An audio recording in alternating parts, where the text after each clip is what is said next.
The end of the season is not too far away, and in the summer you can expect clubs to make huge moves. But right now there's one thing in football that seems to be extremely hard to find, and that is a killer striker. A number 9 that you can actually rely on seems to be something that a lot of clubs don't currently have. So here's 10 strikers that are going to completely define this summer's transfer window. So coming up first is Sporting Lisbon's Victor Gyökeres. 85 goals and 26 assists in just 92 games. It's just a seriously impressive record and one that helped Sporting Lisbon win the league last year. And so far this season he's continued to just bang them in with 30 goals in 26 league games played so far. I've even seen some Sporting Lisbon fans suggest that Gyökeres is possibly the best player in the Portuguese league during the 21st century, even over the likes of Falcao and Jackson Martinez. And the truth? He probably is. He's been putting up Haaland level numbers, and because of that there are going to be plenty of clubs sniffing around. So how exactly does Gyökeres play? Well, he's a 6'1" striker, extremely strong and can finish with either foot. He has the qualities of a complete forward, someone with not only the acceleration to run in behind, but someone who could also play as a target man. So he's very similar to Haaland in that way. However, his standout strength is definitely his finishing and his ability to finish in a variety of different areas. Now, of course, he has actually played in England already, but that would be in the Championship with Coventry. And you can really see how he's just seriously improved year on year. He started out in 2020 with 0.35 goals per 90, and now he's at an incredible 1.25 per 90. But the thing about Gyökeres is he is now 27 years old. This should be his prime years, and if he's really wanting to make that big move to a top European club,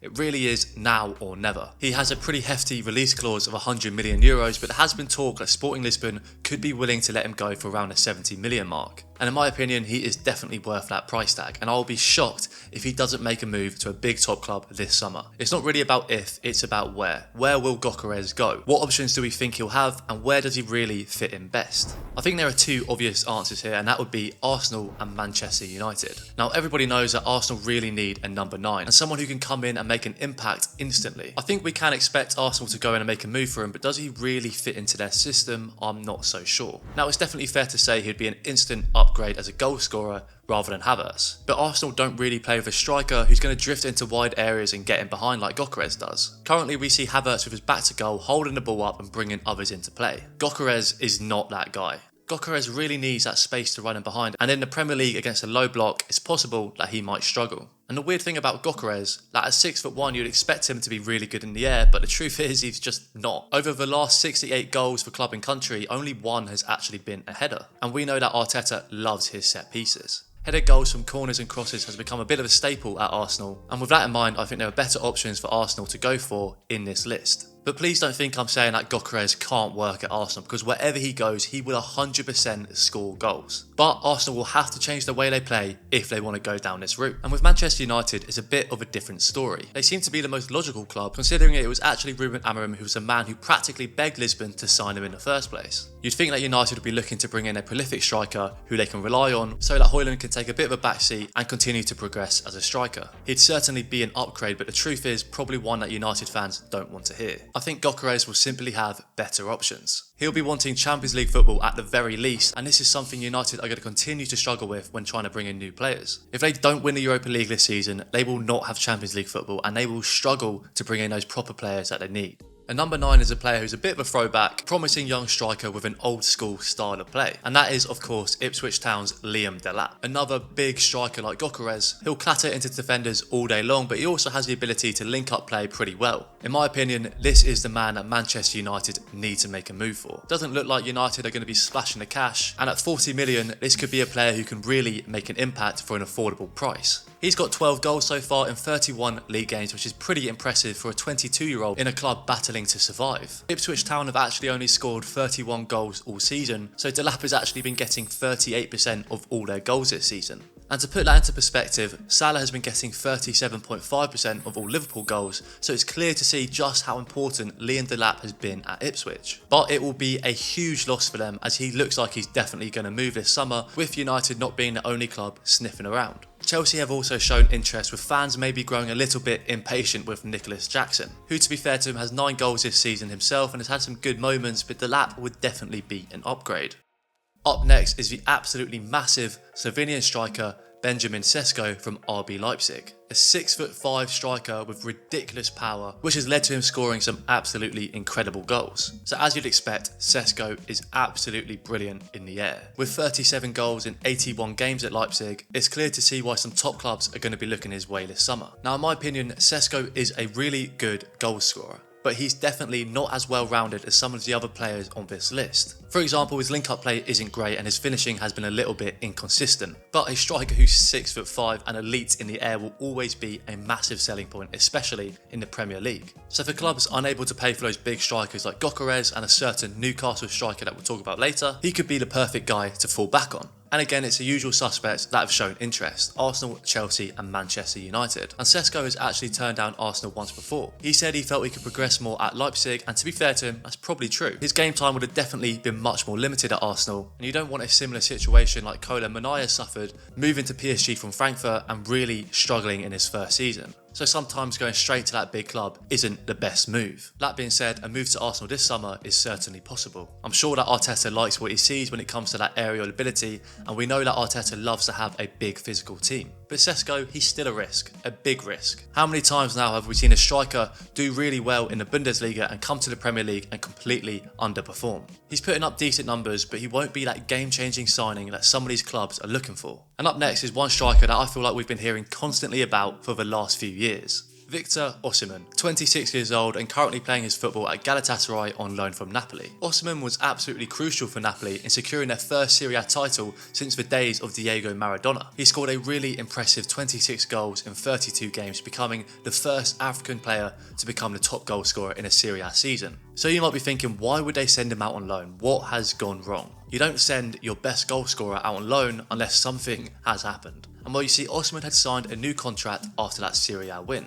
but only with the understanding that if an offer came in, they'd be willing to let him go. However, Napoli would only accept an offer around the 120 million mark, and there are only a few clubs willing to pay that price for a player like Osimhen, and those clubs are in Saudi Arabia. Osimhen, not interested in Saudi, threatened not to play for Napoli unless they negotiated. But Napoli's president is someone you don't mess with. He told him he would leave him out the squad himself, and eventually he was sent out on loan, which seemed the best for both parties. But to be honest, I think this season has been a really important one for Osimhen. If he had gone to the Turkish league and struggled, I think you'd see a lot of clubs actually lose interest. Maybe they'd start to think he might not be as good as they thought. But that has not been the case at all. Osimhen's record this season has been outstanding. He's actually looking better than ever. And yes, it is the Turkish league, but 20 goals and 4 assists in 23 games is still seriously impressive. He's actually getting a goal every 90 minutes, so you can't really ask for more than that. So with the relationship with Napoli seeming to be broken, I think you'll see them try and cash in for Osimhen this summer. It was Chelsea who seemed the most likely to get him last season, and I think that could be the perfect move. Chelsea are in desperate need of a prolific striker, and it would mean that Jackson would have to take a bit of a backseat, but Osimhen could be the perfect player for him to learn from. A front three of Palmer, Neto and Osimhen could be a scary one next season. Now, if you've watched any of Wolves this season, you'll know just how talented Cunha is. Pretty much everything goes through him, and no player has played a bigger role in keeping Wolves up this season. He started off as a striker, but he's really more of a creative number 10. So he potentially maybe shouldn't be on this list, but he is definitely a goal scorer too. I will say though that a number 9 seems a little bit more hard to come by than a player like Cunha. A lot of these big clubs already have players like him, so he could potentially be limited by that. So last season he had 12 goals in 32 league games, and this season he's improved on that with 13 in 26. And what I really like about Cunha is he's a really great dribbler. He's super direct and really likes to try and run the game and make an impact. Cunha is a Champions League player, there is no doubt about that, and it seems like that's his goal. So Manchester United could miss out on this player unless they win that Europa League. Arsenal have also shown interest, and maybe Cunha could be the answers to Arsenal's problems down the left. He's played primarily down the left, and Trossard and Martinelli haven't exactly been able to lock down that position this season. This season, Trossard's managed 10 goals and assists in 31 games. Martinelli's also just managed for 10 goals and assists in 26 games, whereas Cunha has gotten 17 in 26, and that's for a club battling to survive. He won't be getting those chances that the Arsenal players are getting. He's having to do a lot to creating himself, and that's something that has really impressed me with Cunha. You're looking at around 75 million for him, and it looks like he's definitely going to move, but whether he stays in the Premier League is another question. Torino Barry is a striker you may not have heard much about. 22 years old and has just had an impressive season at Villarreal. He signed last summer from FC Basel for 13.5 million euros. and it's looked to be a really clever signing from Villarreal and one that's possibly gone under the radar. In his final season at Basel, he managed 17 goals and 5 assists, and he's managed to adapt to the La Liga pretty well too. 9 goals so far in his first season, and also a debut for the France under-21s. And what I like about Barry is that he seems pretty capable of playing anywhere along that front three, and he's also another big guy on this list. 6'4" and does really well in the air, also really great at bringing others into play. And I'm sure you remember Nicolas Pepe from Arsenal. Well, Barry is a guy keeping him out of the starting 11 most weeks. Now generally Villarreal have played a 4-4-2 this season, and Barry has played up top with a partner. With good technique, pace and height, that makes him a striker with a lot of good traits. And going off Villarreal's record, if they get a good deal for him, they'll most likely sell him. Villarreal are often all about investing in young players and selling them off for profit. And if he continues to have a good end to the season, I think it's possible we might just see a club take a risk on him. Dusan Vlahovic is another striker we've been hearing about for the last few seasons. And Vlahovic has had an interesting time at Juventus, to say the least. I think unfortunately fans would have hoped for him to do a bit better than he has done. He was signed back in 2022 as the next best thing, the answer to Juventus' problems. And while he definitely has not been perfect, he is a great goal scorer. I don't think that can really be argued. Now he really isn't that guy who's going to have a great touch and able to dribble past defenders, but he is someone who's a reliable finisher. He just needs service. And unfortunately at Juventus, that's something he hasn't really had. It's a little bit worrying though to see that in terms of numbers, Vlahovic really hasn't improved since his time at Fiorentina. When he was just 20 years old, he lit up Serie A, scoring 21 goals,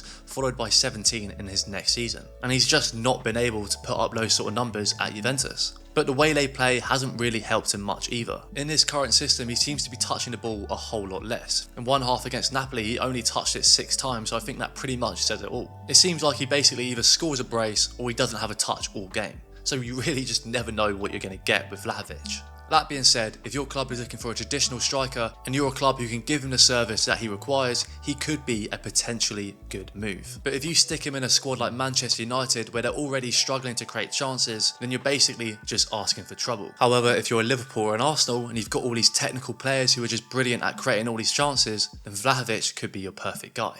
Hugo Ekitike is our 8th player on the list and one of Europe's most promising young strikers. He moved to Frankfurt in January 2024, and he and Marmoush actually had a really great partnership before he left the city. Ekitike is a really creative player, and in terms of young forwards on this list, he might just be my favourite. He's in the top 95% of forwards when it comes to shot creating actions. This shows that he's really skillful in creating chances for others. A very technical player who also makes those around him better. And what I really like about Ekitike is he's not just a technical player. He's proven to be a bit of a threat in the air too. He's not your classic dribbler who's going to be a bit lightweight and get pushed about by defenders. But he is a player who still needs to progress, and he really does need that game time still. And that leaves clubs with a bit of a problem. Because yes, he still needs that time to progress at Frankfurt, but if you wait another season, his price might just become ridiculous. Frankfurt are already asking for 80 million, so if you wait another season, his value is just going to go up and up. Frankfurt believe that Ekitike is a better player than Marmoush. They believe he's super talented and his value is just going to go up and up as he progresses into an even better player. If you don't get him this summer, God knows what sort of price you're looking at next season.